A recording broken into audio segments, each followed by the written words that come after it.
Paris, 1911. The Mona Lisa hangs quietly in the Louvre, admired by thousands but not yet the global superstar she is today. Then, one morning, she's gone.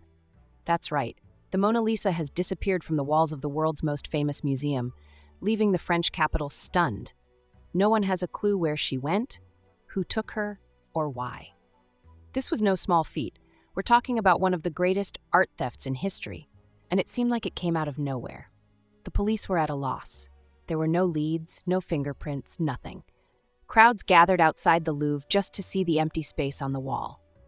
Newspapers splashed the news across their front pages, sparking rumors from Paris to New York.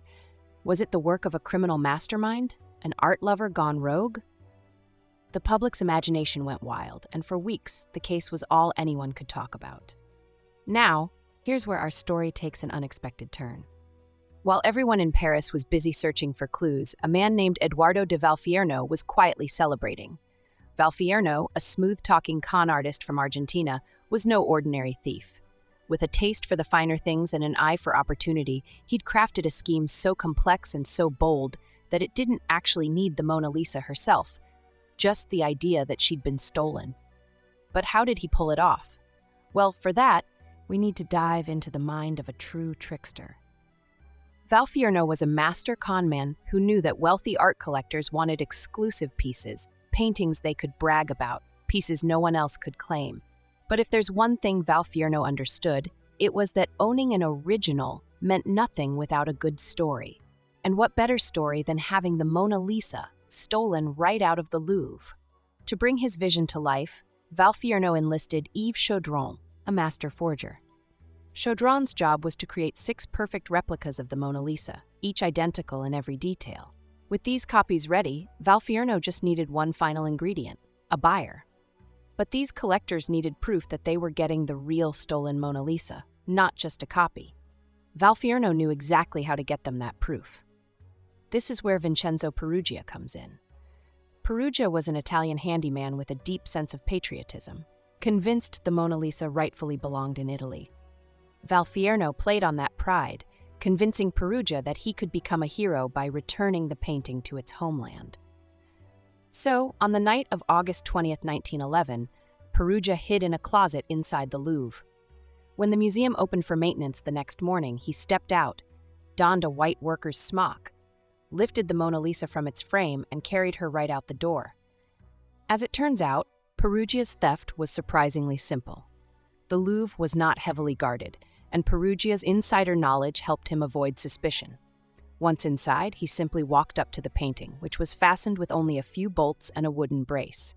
Peruggia carefully unscrewed it from the wall, removed the glass cover, and slipped it under his smock. The heist almost went off without a hitch, but his escape route was blocked by a locked door. Thinking quickly, Peruggia flagged down a passing plumber who helped him pry the door open, completely unaware that he was aiding in the theft of the century.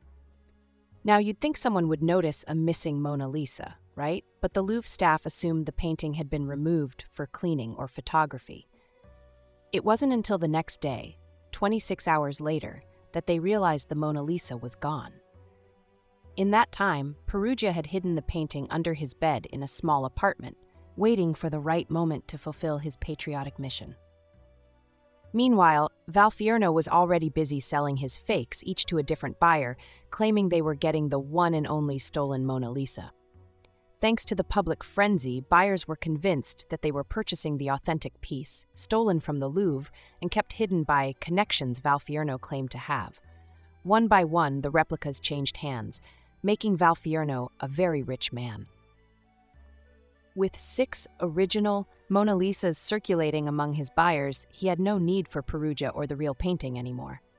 The con was complete, and he walked away with a fortune. 2 years passed, and Peruggia, growing restless, decided to cash in himself.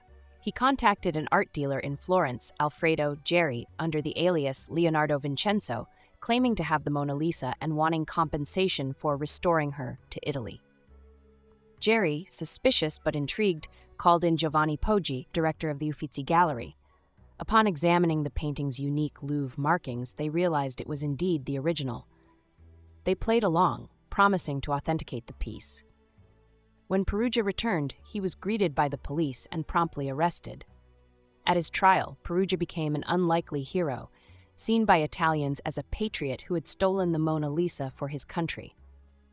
The Mona Lisa was returned to the Louvre with much fanfare, and Perugia served a short sentence.